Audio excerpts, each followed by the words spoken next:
नमस्कार, मैं हूं चंद्रभान सिंह भदौरिया और आप देख रहे हैं सीबी लाइव।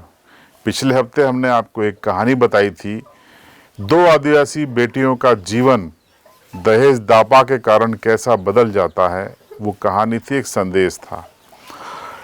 आज मैं झाबुआ जिले के उबेराव गांव के वसना फलिया में हूं और ये जिस जगह पे मैं खड़ा हूं, हो सकता है आपको कुछ रोशनी और कुछ अंधेरा दिखाई दे रहा हो, और मैं जहां खड़ा हूं हो सकता है कि आपको रोशनी कम लगे। लेकिन ये इसलिए जगह का चुनाव मैंने किया क्योंकि ये आदिवासियों के जीवन में जो अंधेरा होता है, डार्कनेस होती है, ये उसकी कहानी है। मैं मौजूद हूं उबेराव के वसना फलिया के मानू भुरिया के गांव में। मानू भुरिया कौन है और इनकी क्या कहानी है, ये मैं आपको तस्वीरों के साथ सुनाऊंगा। मानू भुरिया इस गांव में इस घर के इकलौते बेटे हैं और इनकी मां है कालीबाई। करीब थोड़ी बहुत जमीन है इनके पास, कर्जा है, और इस कर्जे को चुकाने के लिए ये साल भर में 12 महीने में औसतन 9 महीने अलग अलग राज्यों में मजदूरी करते हैं। कभी गुजरात तो कभी राजस्थान तो कभी मध्य प्रदेश के मालवा में। इस समय वो मंदसौर में सोयाबीन की कटाई कर रहे हैं। तो पहले ये तस्वीर देख लीजिए सोयाबीन की कटाई करते हुए मानू भुरिया और उनकी पत्नी की। ये तस्वीर आप मेरे साइड में देख रहे हैं। ये मजदूरी इस समय कर रहे हैं। तेज धूप पड़ रही है और एक गर्मी और उमस भरे माहौल में वो इस समय कटाई कर रहे हैं। लेकिन मैं मौजूद हूं उनके घर पे, इसी वक्त मौजूद हूं जिस वक्त की तस्वीर आप देख रहे हैं। अब यहाँ पे मैं आपको बताता हूँ कि एक आदिवासी के जीवन में, जो गरीब आदिवासी का जीवन में है, वो कितना अंधेरा होता है। एक तस्वीर के साथ हम शुरुआत करते हैं। ये तस्वीर आप देखिए। ये तस्वीर में आपको एक बच्चा बर्तन मांजते हुए दिख रहा है और ये बर्तन अपने घर में मांज रहा है। पहले इस वीडियो को सुनिए जो हमारे मित्र ने आपके लिए रिकॉर्ड किया है, माजू भाई ने, और उस संवाद को भी सुनिए। શું નામ તારું? अंकित। अच्छा, तू रासु मांझी रो तेरे तार आई बा कहाँ गया? क्या साबित बढ़वा गया कहाँ? मंसूर में। मंदसौर में। देखो, हमारे आदिवासी समाज के बच्चों को किन किन हालतों से गुजरना पड़ता है। इतनी कम उम्र में घर की जिम्मेदारी, और फिर ये स्कूल भी जाता है। ये लड़का कौन सी क्लास में पढ़ता है? 5वीं। 5वीं में। देखो, हमारे आदिवासी बच्चे बहुत बहादुर और मेहनती होते हैं। तो तस्वीर देख के कोई दर्द महसूस किया आपने?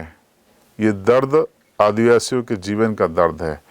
कैसे आदिवासी का बच्चा बचपन से ही संघर्ष और जीवटता सीख लेता है। ये बच्चा अंकित बर्तन मांजने के बाद अपने भाई बहनों के साथ स्कूल भी जाता है, अपने घर के तमाम काम करता है। ये तस्वीरें मैं आपको फिर बताता हूँ।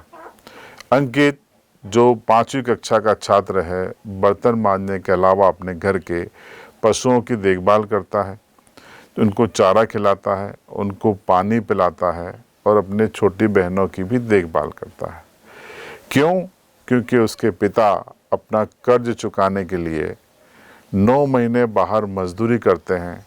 इसलिए वो समझता है कि उसके घर में उसकी दादी को उसकी ज़रूरत है, और महज 5वीं में पढ़ने वाला 10 साल का बच्चा इस तरीके से जीवटता के साथ, संवेदनशीलता के साथ मेहनत करता है।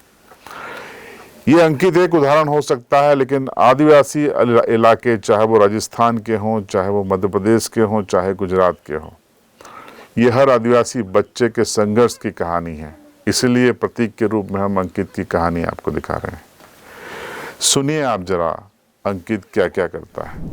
तार आई बा कहाँ गया भैया? बाहर। बाहर गया। तो तामू कितना भाईड़ा? 4। 4 भाईड़ा। तो तार आई बा नाही गया बाहर। तेरा तुम्हारा डहे तम कौन पाला तम? मारता है। तुम्हारा डहे कौन रोता मु? हो। अच्छा, रोटा कौन करिया ले? मारा ढाई जाए। अच्छा, तार डाही आई करिया ले रोटा। तो जैसे तमार डाहिया ये कोई दिन मांदी खाई जाए ते यहाँ डगराने वहाँ कौन बांधे? हम बांधे ताऊ बांधो और आंसू भी ताऊ मांझो। रास्ते भी हम मांझे पानी भी हम भर लाओ। तो आपने अंकित को सुना कि वो क्या क्या काम करता है अपनी दादी की और भाई बहनों की देखरेख के अलावा। अंकित की दादी कालीबाई भी अपने बेटे के इस संघर्ष में अपनी भूमिका अदा कर रही हैं। बेटा बहू अगर 9 महीने मजदूरी कर रहे हैं तो कालीबाई घर को संभाल रही हैं। इस घर पर वो मौजूद हैं। उसके चारों बच्चों को वो यहाँ पर रोटी बना के खिलाती हैं, उनकी परवरिश करती हैं और ज़रूरत पड़ने पर उनके कपड़े धोती हैं, साथ में सुलाती हैं, नहलाती हैं, खिलाती हैं। सुनिए। મારું નામ કાળી એક સોરો માનું तो हमने मानो कहाँ गयो भाभी? તે કામ કરવા સોયાબી જવા कहीं ना काम में गयो? મનસૂર ગણી मंसूर गयो। બે આખા વારેના ઘેર 2-3-4 મહિના ઘેર રે हाँ કરવા જાય ઘેર કરજો થઈ જાય તે કોણ હોય अच्छा कर दो। जगह केतरी तुम्हारी का? જગા જરીકે जगह जरी के तार सोरान कौन पाले? સોરાનમાં સોરો હું પળિયા इना सोरा हरो तो हूँ काम करे यहाँ? કરું કઈનું ખેતરમાં કરું કઈનું हाँ અહીં કામ કરું રોટો બી કરી આલું हाँ કપડા બી ધોઈ આલું हाँ हाँ। तो कालीबाई का भी एक अपना संघर्ष है। 9 महीने बेटे बहू से दूर रहना, उनके बच्चों को संभालना और उनको बड़े करना, साथ में घर की देखभाल करना। घर आप देख रहे हैं कि पूरी तरीके से कच्चा है। पीएम आवास इनको कब मिलेगा इनको भी नहीं पता। जिससे पता है वो शायद बताने को तैयार नहीं है कब मिलेगा, लेकिन इनका संघर्ष जारी है। गांव के लोगों को इनके संघर्ष से पीड़ा भी होती है। कुछ लोग मदद करने भी आते हैं। सुनिए ऐसे मददगार लोगों से। ये मेरे पीछे बाबी काली और ये 4 बच्चे, ये इनकी डाहिया है और इनका जो पिताजी है वो अभी मंदसौर में सोयाबीन काटने के लिए गए हैं। वो 9 महीने बाहर रहते हैं, अलग अलग स्थान पे जहाँ भी काम मिलता है वहाँ पे चले जाते हैं और 3 महीने यहाँ पर आते हैं घर पे। और अभी सारी जिम्मेदारी ये हमारी काली भाभी इन बच्चों का लालन पोषण करती है। और काली भाभी बीमार हो जाती है तो ये बच्चे घास लाना, पानी भरना, बर्तन साफ करना, ये एक दूसरे के सहयोगी होते हैं। अभी काली भाभी बीमार हो गई थी, अभी ये लड़का भी बीमार हो गया था तो डॉक्टर के पास मैं इसको लेके गया था। और अभी काली भाभी एक दिन, मैं मोहल्ले में नहीं रहता हूँ पर मेरा घर करीबन 2 किलोमीटर यहाँ से दूर है, तो काली भाभी बीमार हालत में पैदल चक्कर आ जाए ऐसी हालत में वो मेरे घर पे 5,000 रुपये लेने आई थी। तो मेरी आंखों में आंसू आ गया कि हमारा समाज इतना दुखी क्यों है। मैंने उनको 5,000 रुपये दिए, बाइक पे यहाँ पे छोड़ा। उसके बाद भाभी काली का स्वास्थ्य ठीक हुआ, अभी ये ठीक है।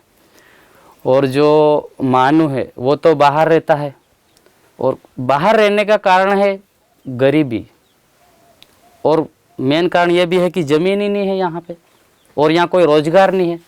तो हमारा आदिवासी समाज कैसे आगे बढ़ेगा।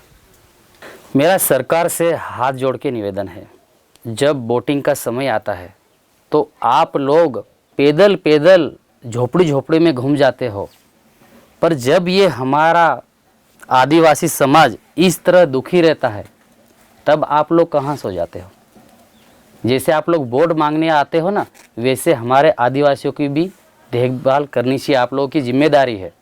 और ये झाबुआ ज़िला का एक घर का दुख नहीं है, ये झाबुआ ज़िले में करीबन 75% हमारे गांव के ऐसे लोग दुखी है, उनको पता ही नहीं है कि हमको जीवन कैसे जीना चाहिए, हमारे हक का कौन खा रहा है, उनको पता ही नहीं है। मानू भाई की ये कहानी, उनके बच्चों का ये संघर्ष, उनकी माँ का ये संघर्ष, आदिवासियों के संघर्ष की कहानी है, बानगी है। मैं सवाल करना चाहता हूं जनप्रतिनिधियों से। वोट के लिए आप शायद हर गांव और हर फलिए में आते हैं, हर घर की बैठक बुलाते हैं जिसे मीटिंग का नाम दिया जाता है। क्या चुनाव जीतने के बाद आपने ऐसी मीटिंग की? अगर आप मीटिंग करते तो शायद मानू को बाहर नहीं जाना पड़ता और इनके परिवार और बच्चों को इस पुराने घर में झोपड़ी में नहीं रहना पड़ता।